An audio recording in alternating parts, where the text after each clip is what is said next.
Hey guys, good evening, good evening, good evening, good evening.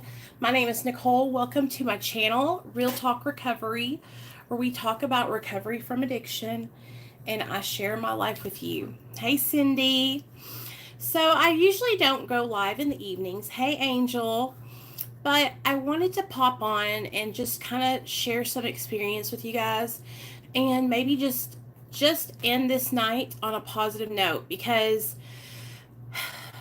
okay, for one thing, when I was in active addiction, I remember how hopeless I felt. Okay? What inspired me to come on here and make this video tonight, you guys, was I was talking to a young lady who is going through benzo taper, and she's really, really struggling. She is having a hard time eating. She's having a hard time sleeping. Hey, Krissy. She is just really, really struggling. And she asked me if whenever I was going through my benzo withdrawal, if I experienced depression or a feeling of hopelessness. And when she said the word hopeless, I thought it just triggered something inside of me. So I want to share with you guys how hopeless I felt, and now then I want to share with you guys what's going on now. So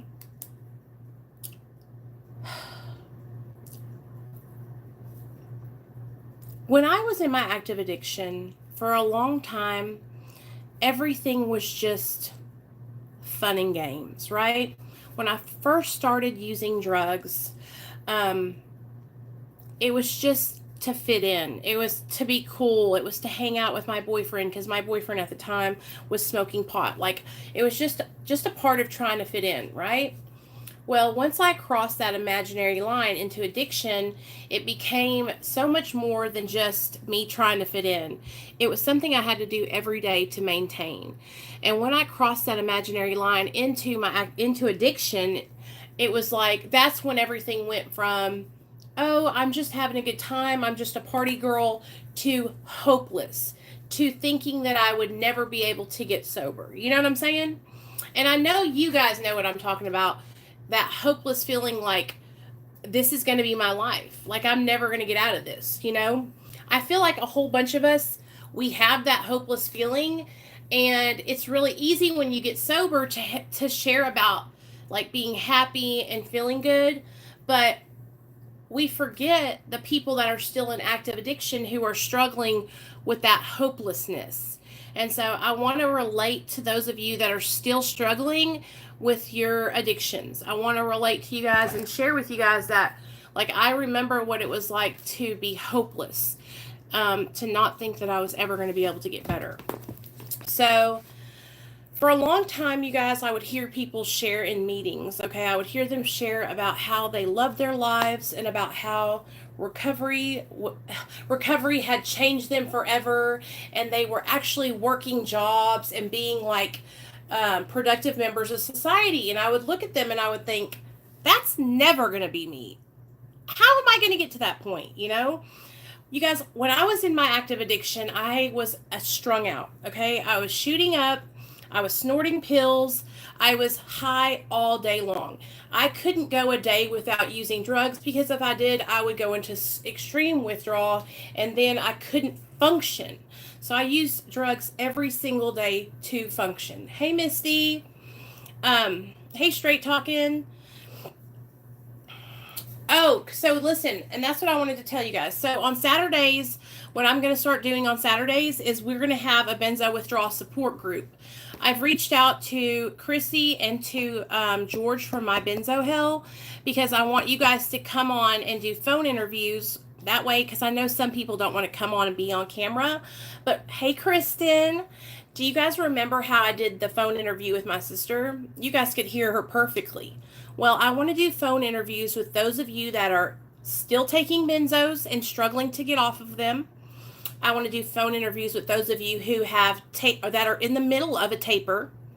I want to do phone interviews with those of you who have tapered off and have been off. And I want to do phone interviews with those of you who have jumped off abruptly. Like, so I want to get all different aspects of benzo withdrawal. and benzo taper and benzo brain. I want you guys to have as much information and as much experience from others that you can. So, like I said, I reached out to Krissy already, and I reached out to George, and we're going to have them on the channel, and they're going to share their experience. So this Saturday is going to be a interview with one of those people for the benzo withdrawal support group. And the reason why I decided to start this was because I put out a couple of videos about benzodiazepines. Now, if you guys didn't know, I have a whole video from about a year ago where I talked about my addiction to benzos, specifically Xanax. And I will link it down below in the comment section, you guys, and so that way you'll see it. And then I also talked about my addiction to Xanax in my addiction story time, but it's 4 parts, and I'll also link that. It's in a playlist, and it's labeled My Addiction Story. So I've always shared about my addiction to benzos, but I haven't went into detail about my addiction to benzos, except for, in a long time at least, in that video that's titled Xanax, My Experience, and then in my addiction story time. I really focus on my addiction to methamphetamine and Roxy's because I was an IV drug addict, okay? And so most of the time when I'm talking, it's because somebody's trying to come off heroin or they're trying to come off methamphetamine, so I'm relating that experience to them. But I was also addicted to Klonopin and Xanax. And I was prescribed Xanax for about 5 years. And the reason I got prescribed Xanax was because I was working at a job where I was under a lot of stress, and I started having a panic attack at work, and my boss gave me one of her peach Xanaxes, and I was hooked. And my doctor ended up prescribing them that to me and Zoloft at the time. But I'm a poly substance abuser, okay? I was addicted to multiple substances at the same time. That's why whenever I say, yeah, I'm Nicole, I'm an addict, I'm a poly addict. So I wasn't, I abused many, many things. There was a one time where I was shooting up cocaine for about 2 years, and I was literally losing my mind every single day. But, I have so much experience in different drugs that, I could share with you guys all day long about my experience with those drugs, right? But I want other people to come on here because you guys know how I am today. You see me, you see I'm thriving, I'm doing well in my recovery. I'm happy, right? Yes, I was tapered off Xanax. I honestly never thought I could do it. Yeah, Misty. Angel says my doctor had me taper off my benzos over a year and a half. That's good, nice and slow. So you guys, I forget that maybe some of you haven't watched those videos because I've been making videos, you guys, for over a year and a half now, almost 2 years. Did you know that I have almost 1,000 videos on this channel? I have so many videos about so many different situations that I've been through. I can link so many different things so that way you guys will have those different experiences. Every time I overdosed, it was when I took opiates and Xanax. Misty, me too, girl. Every single time I shot Roxy's and went to the hospital, it was because I had taken Xanax that day. Or I took Xanax afterward and stopped breathing. I actually went into a coma for 7 days because I had been up on methamphetamine for like I've been up for about a week, okay, on methamphetamine. I hadn't slept, I haven't eaten, okay. And of course I was taking, Xanax, and I was taking all kinds of other things, but I was trying to come down one night, so I shot some Roxy's. Well, that did not help me come down. I would not fall asleep. So my friend gave me a Seroquel, and I took the Seroquel, and I thought it would knock me out, but it didn't. What it did is it just pushed me farther into my hallucinations. And I walked out of that house at 3 o'clock in the morning and went walking down the road. And the police found me, you guys, on someone's porch, sweeping their porch frantically, thinking, hey, Jamie, thinking that there was weed brownies everywhere. And the police ended up taking me to the hospital, calling the ambulance, and I went into a coma for 7 days because my internal organs were shutting down, So I have a lot of stories about my active addiction, you guys, and I will start linking some of those stories below my videos in the comments. So that way, those of you guys that are new to my channel will see them. But I have been on so many different drugs, you guys, because I was an active drug addict for many, many years. I was actively using drugs from the time I was 17 to the time I was 32. Lexapro is awesome. I love it. Been on it for a long time. It has really helped with my anxiety and depression. That's great, Kristen. You know, with Lexapro, I got on 5 milligrams when I first started. And I started it because I was having postpartum depression after giving birth to my son.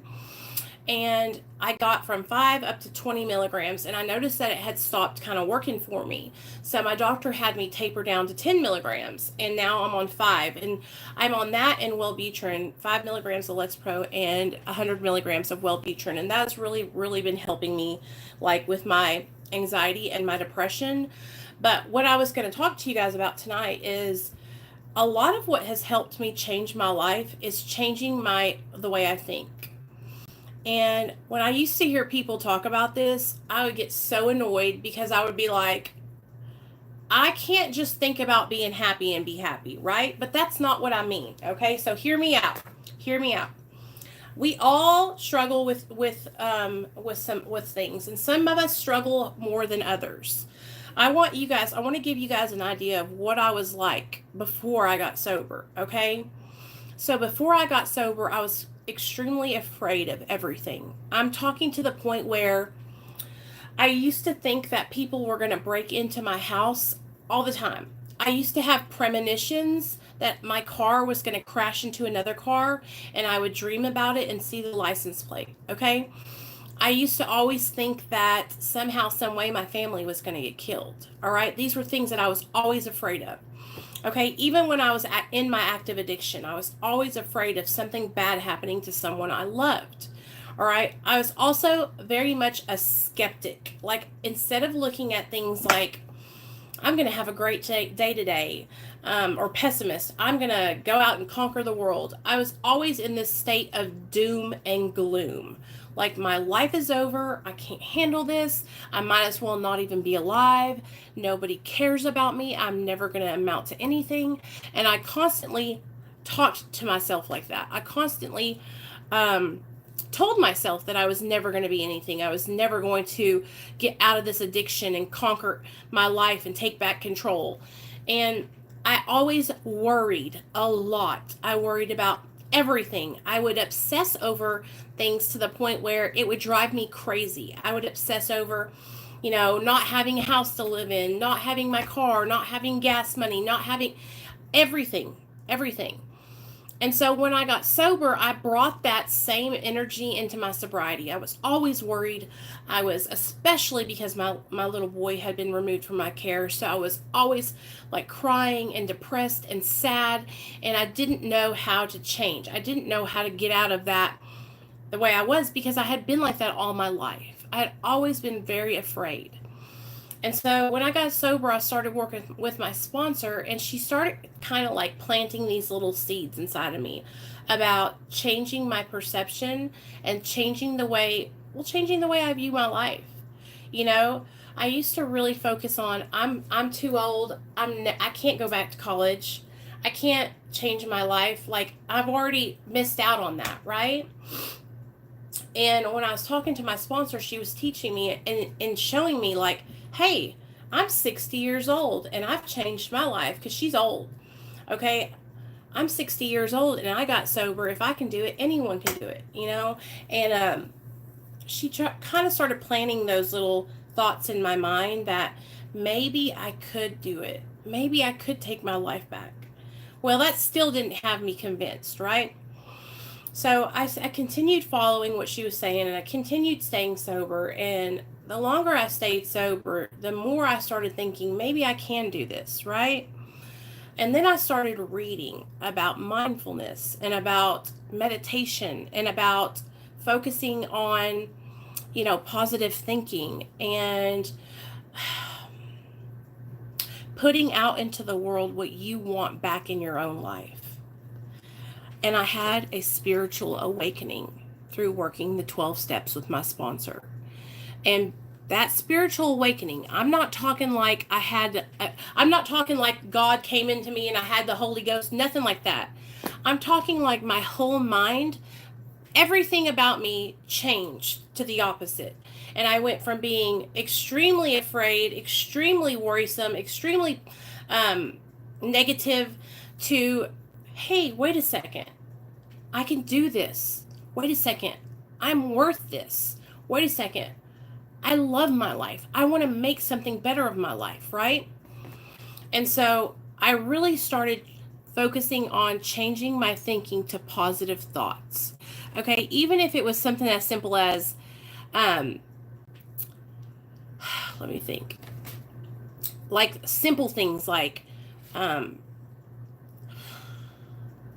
okay, so I gained a lot of weight when I got sober. Little things like I'm beautiful at any size, right?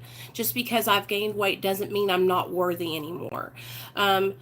Little things like, it's not too late for me to make changes in my life. Just because I got sober at 32 years old doesn't mean I'm ancient. Like, because you guys would be surprised the things that I would tear myself apart about and the things that I would, like, be down on myself about, right?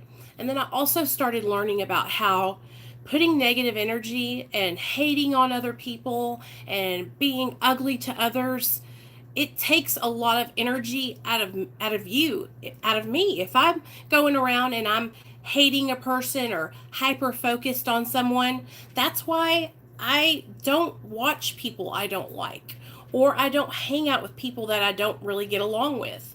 I only want to keep around me people that we all support each other and that we're going to help each other to be better. You know what I'm saying? But that's the thing, Krissy. Instead of saying, I wish I got sober at 32, say, I'm going to get sober today. I'm going to start making changes in my life right now. I used to beat myself up. I used to say, I'm 32 years old. My whole life has passed me by. But that thinking was holding me back in my life. And you guys, I'm serious. Please, please do not think please listen to me right now, okay? I never believed it. I thought people were full of shit that said this positive thinking will change your life, right? Gratitude will change your life. The moment I started waking up and thanking my higher power, the universe, nature, for giving me another day to be alive, my life shifted. Everything in my life shifted. I can even turn something as minuscule and irrelevant into something positive in my life. A lot of people say if you have haters, then you're doing something right because you're making a change. You're on people's mind. You're actually making a difference because you have people that are paying attention, right? Getting sober has been one of my the hardest things I've ever done, right? I didn't think I was ever going to be able to do it, but now it's one of my biggest contributions. Accomplishments. It's one of the things I feel the most passionate about is my recovery today, because I can use my experience to help other people, and that has turned into a labor of love for me, and it has helped drive me in my life, you guys. Straight talking, I am so serious to you, girl. Listen to me. When you have people that are checking for you, that they are literally coming to your channel to watch every single one of your videos, that means you are making it, girl. You are making it. Okay? There's going to be people in this world that don't like us every single day, right? There's a lot of people that don't care for me, right? But I don't go out of my way to hurt or harm anyone, and I'm not going to go out of my way to hurt or harm someone who doesn't like me. If they don't like me and they're coming here to my channel to watch me every day, that is a sickness. That is an obsession. And I feel bad for that person, because why would you want to torture yourself if you hate someone so much watching them every single day? So what I do is I put those negative thoughts, those negative Nancys, those people, because what I have learned that those people are people who are sick. They are sick and they are suffering, and they don't know how to fix what's going on in their lives. So in order to take the focus off of their horrible, miserable lives, they try to focus on someone else and attacking and hurting others. Okay? That's all that is. It's absolutely because they are insecure and they are miserable in their own lives. A healthy, strong, happy person doesn't go around hate watching other people and making 4 or 5 videos about them in a day. Okay? A normal person doesn't do that. A person that has a sound, healthy mind doesn't need to attack other people. You know, it's just, hey, David, a person who is healthy and happy and living their life doesn't have to hurt someone else to bring themselves up. Okay? It's really sad. And even though I have people that do that to me, I still feel really bad for them.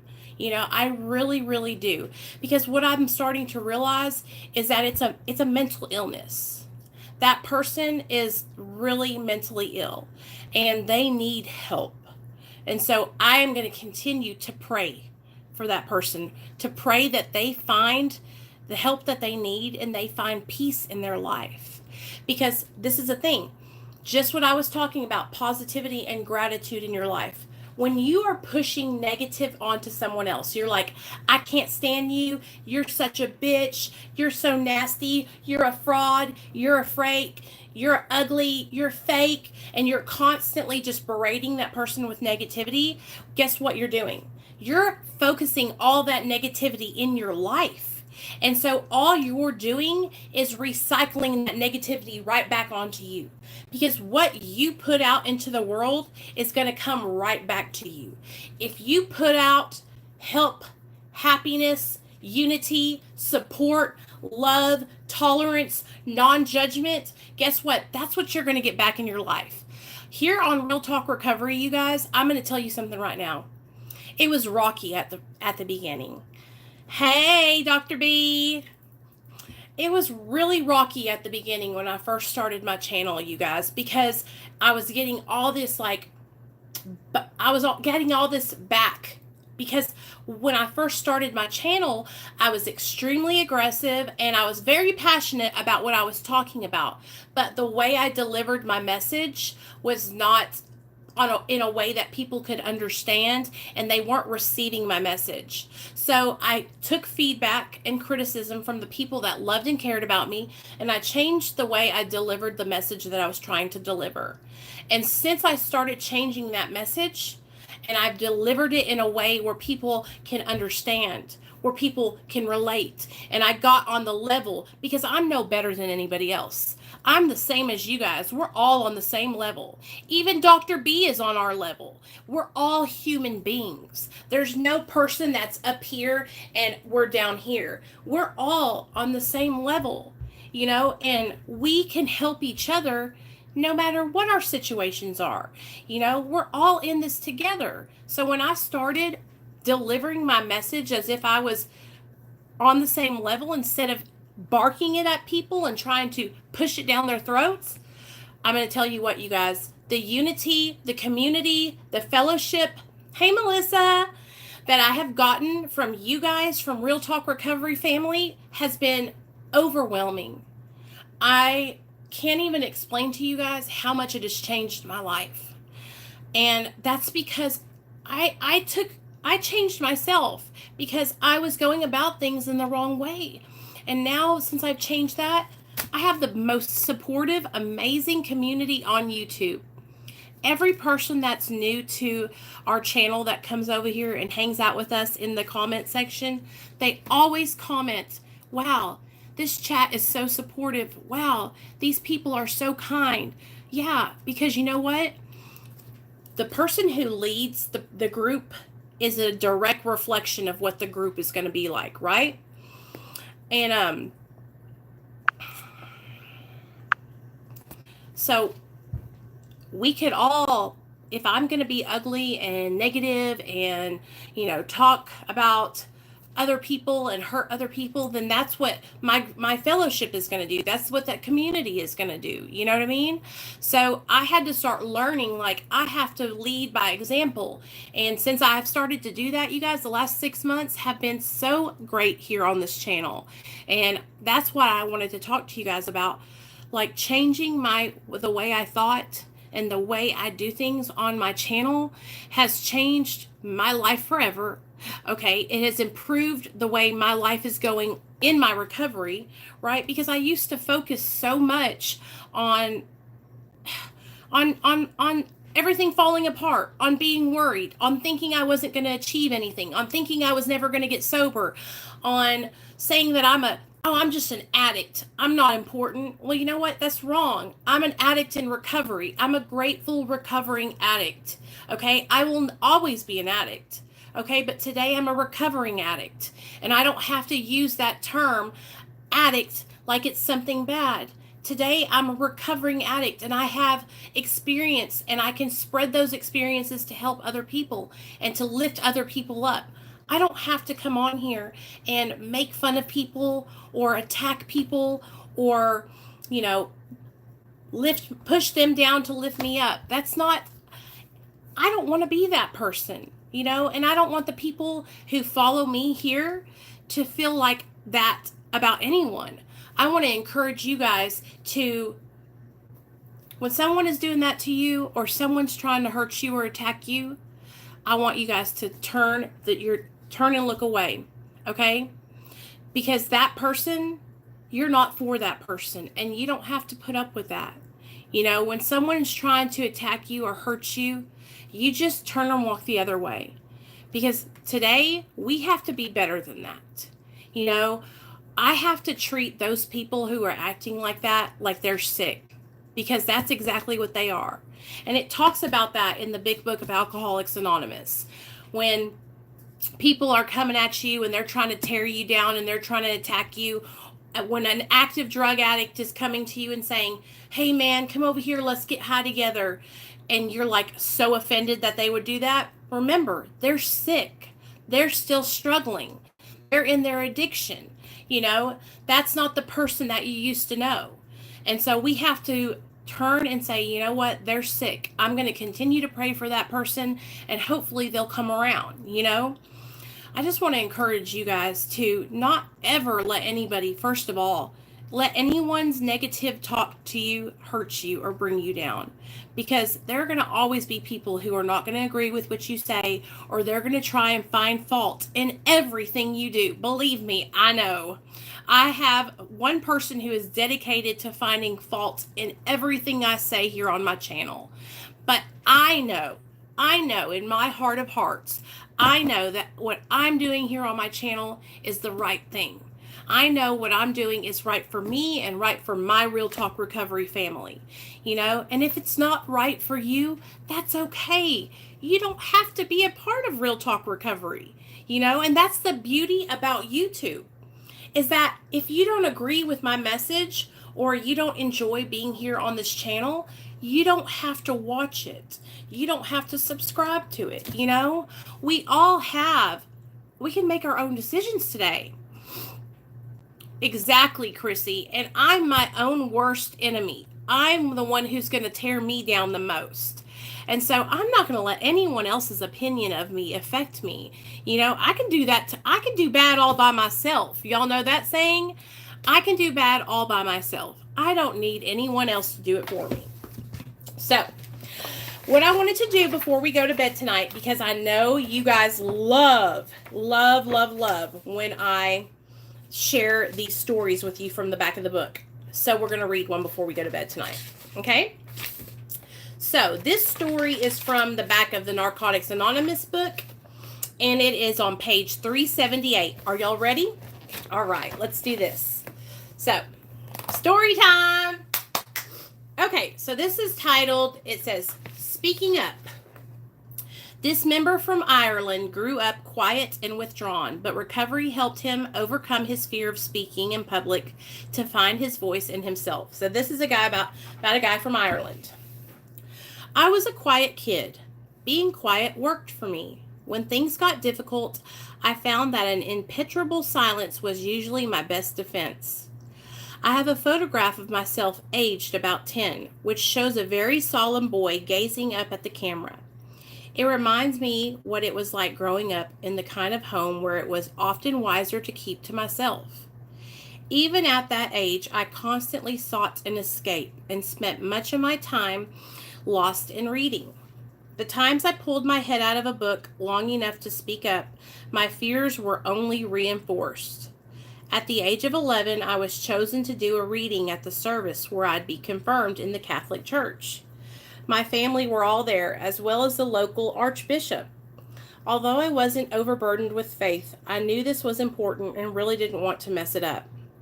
When one of the priests came over and asked in a whisper if I was ready, I immediately launched into the passage. Spoken in a loud, clear voice, my amplified words echoed around the huge church.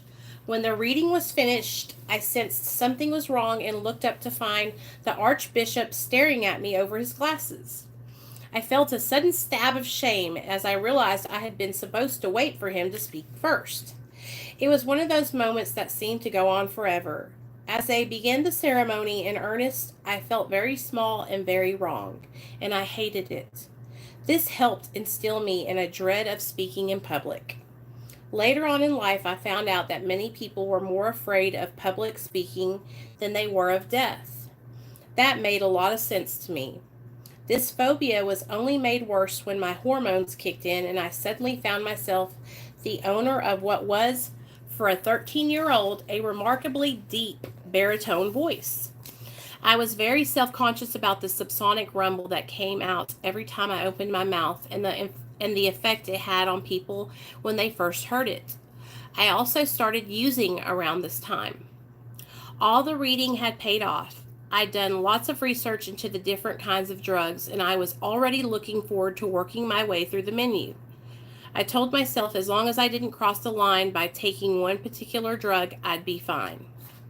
As my teenage years progressed and I got more heavily into drugs, I found that when I used, it helped me to talk to people.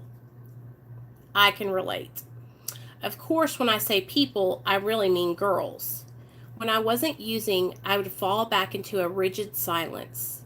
After all, I could talk about after a while, all I could talk about with any degree of confidence was drugs. In my adult years, the only reason I wasn't fired from my job was that I was self-employed, though it wasn't very helpful to my professional reputation being regularly searched on the street by the local drug squad.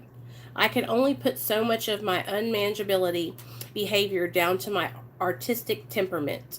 When my family and colleagues tried to find out what was going on with me, they were met with a stony-faced silence. The only people who really know what kind of life I was leading were the people I used with. I was experiencing terrible feelings of inadequacy and self-loathing that even the drugs didn't seem to be able to mask anymore. I had long since crossed the line I'd set for myself. All I had to look forward to was crossing lines I hadn't even thought of. So, terrible feelings of inadequacy and self-loathing. How many of you guys can relate to that? Then one of my friends started going to NA meetings. Although I desperately wanted to get clean, the idea of spilling my guts out in front of a room full of strangers filled me with such acute anxiety that I resolved to find another way. I tried substituting drugs, only using when I had a certain combination of drugs, and I started to see a counselor. Nothing worked. Nothing worked. I could stop using, but I couldn't stop thinking about drugs. It seemed that the only way to stop thinking about them was to use them. Of course, as soon as I used, the next thought would always be, I have to stop doing this. Eventually, I couldn't see any other way, so I called my friend and she took me to my first meeting. When I got there, I recognized the people in the room. Some of them I'd met before from school or from using, but in a way I recognized all of them. They were like me and I was like them. In one way, they weren't like me in that they didn't seem to take themselves as terribly seriously as I did. In fact, some of them were actually laughing at themselves. And more significantly, they were talking about all the feelings, fears, and insecurities that I had been carrying around all my life. I had always thought that I was the only one who'd ever had them. It was a very profound experience, and I felt at home for the first time in a very long while. This feeling was rapidly replaced by mounting horror as I realized that the meeting was a round robin. The sharing was making its way around the room toward me. I remember wishing as hard as I possibly could that the meeting would finish before they got to me. Of course it didn't.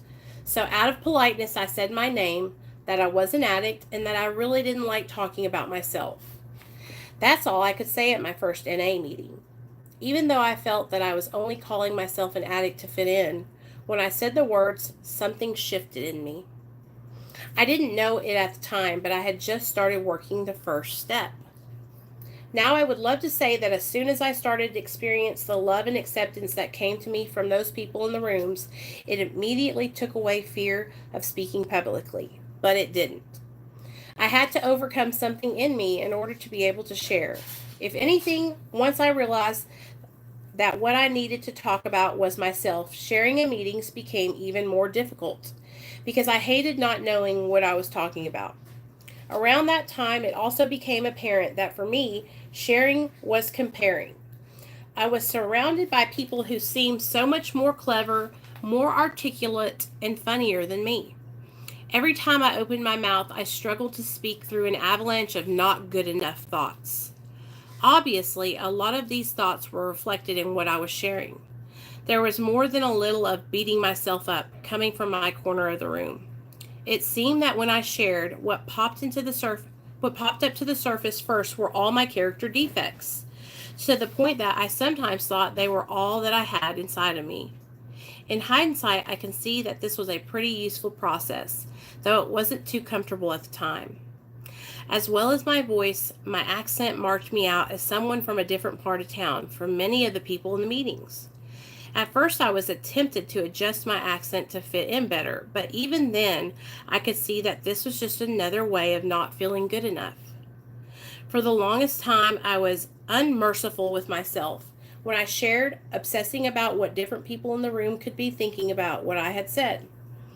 It took quite a while for me to realize that many of them were probably just as self-obsessed as I was. At nearly 2 years clean, I went to a European convention and was sharing in my usual low murmur at a marathon meeting when a brash voice called on to me to speak louder. As I went up a notch in volume to quiet the murmur, I had the awful thought that for the last 2 years, maybe no one at home had heard a word I'd said, but that they'd all been too polite to tell me, and I was going to have to start all over again. The thing was that even though on some deep level I felt that I'd never be any good at sharing and that I'd never have the ease that I heard in other members around me, it was vitally important that I continue to try. All the times that I opened my mouth and said nothing that seemed to make any sense came out, or even worse, the many times I just dried up completely. And even though inside I died a little every time this happened, I knew I had to keep going because I needed to share to be a part of NA.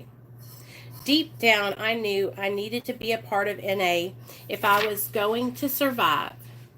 Up until then, my way of looking at life had been pretty simple. If at first you don't succeed, just give up. It was most unusual for me to be faced with this constant failure as I saw it, and nevertheless to keep going. One thing really helped was when I started to realize that all the criticism was coming from inside me, and that what I was getting from the people around me in meetings was encouragement and approval. After the first few years passed, I even began to let go and accept that an easy, expressive way of sharing would also be beyond me, but that just because I couldn't share as well as people I admire, it didn't mean I was any less of a recovering addict than they were. I started really working the steps, and one of the immediate ways that I could see the benefits was that the more I worked them, the easier it became for me to share openly and honestly. So, as had already been happening in many other areas, the miracles started happening in this part of my life. A lot of it had to do with practice, which is the only way I've ever become good at anything in recovery, including working the steps, sponsoring members, and doing service. Rather than always seeing it as a necessary evil, I started to feel more relaxed about sharing in meetings and actually started to enjoy it occasionally. I was even asked by my professional association to chair some of their meetings, a skill I'd learned through doing service work. Then, when my grandfather died a few years ago, my family asked me to give a eulogy at his funeral. Having been the black sheep during my using, being asked to be of service like this meant a great deal to me. I prepared a short eulogy, adding the words "Speak slowly" in big block letters on top of the page.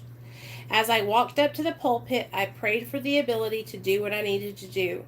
When I got there, I took a deep breath and spoke from the heart about this man I admired so much and how proud our family was of him. When it was over, the congregation applauded, and I walked back down to sit beside my mom. Her eyes were shining with pride, and I felt very grateful to NA for all the help I'd been given in rising to the challenge. The miracles continue to this day and show no signs of letting up. Last year, long after I'd given up on ever being asked, I was the main speaker at our regional convention. As the moment of truth approached, my nerves were jangling. An old-timer at my table leaned over and said quietly, "Just be yourself." I took his advice, and to my surprise and delight, I actually enjoyed speaking in front of pretty much all the local fellowship. As I neared the end of my share, there was polite applause when I mentioned that I've done everything right in recovery. This was followed by laughter when I pointed out that I've also done everything wrong. And when I pointed out the greatest mistake I've ever made in recovery was thinking that I wasn't good enough, I could feel the waves of identification from the members washing over me with their applause. I am very grateful to NA for so many things, not least for the ability to survive long enough to truly get to know and value myself. There have been many awakenings and miracles along the way, and one of the most important for me was that through the meetings and program of NA, I found my voice. And through finding my voice, I have found myself.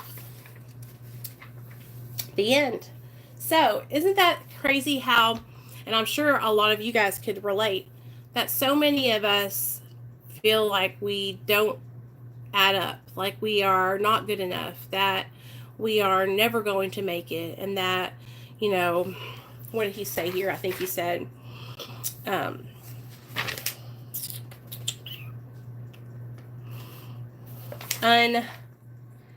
like we're not good enough.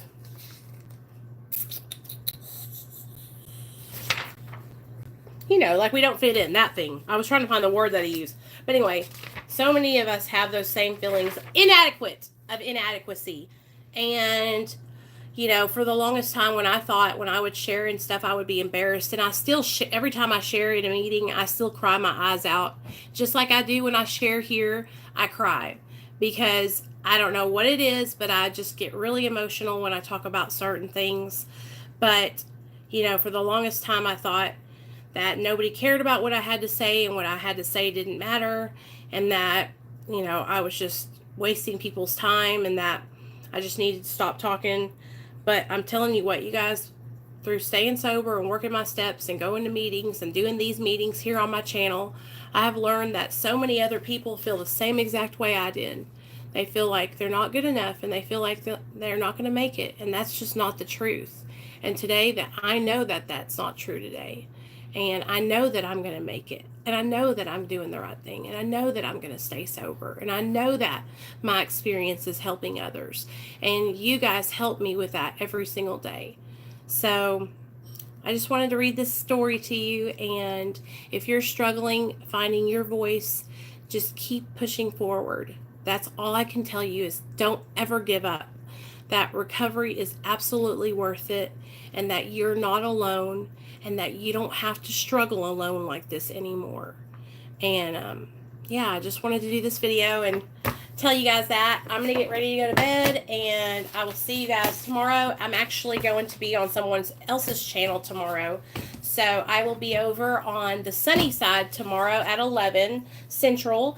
in the morning. So if you guys want to come over and watch my collaboration with Sunny Rosati from the Sunny Side, I will see you guys over there. And I really, really hope you guys understand that, you're not alone. It doesn't matter. Listen, I'm telling you this straight talking because I know you're going through it. So many people are insecure. And when someone is insecure and unhappy, they will do everything in their power to push those feelings off on you. Okay? But I'm here to tell you, girl, you just got to keep doing what you're doing, okay? You're making a difference. You're doing something that makes you happy, and that's all that matters. Okay? Don't let anyone else dull your shine, because that's what these other people want to do. They want to tear you down because they don't have anything better to do, because their lives are miserable, but our lives are not. And when people see people like you and I who are happy, joyous, and free and sharing our experience of recovery with others, and they haven't gotten there yet and they're still sick and suffering, a lot of the times they lash out because that's all they know how to do. But we have to treat them like what? Like they're still sick. And all we can do is wish them well, pray for them if you believe in prayer, and do your thing, girl. And that's what I'm going to keep on doing my thing. So I love you guys. I'll see you guys Monday night at 7 p.m. Central for Big Book Study, and tomorrow on Sunny's channel at 11. And then Friday, we're going to have a special guest. So y'all will see what happens Friday. And then Saturday, we're going to have a special guest. So I'll make events for those so y'all don't miss them. And I'll see you guys later. Have a good night.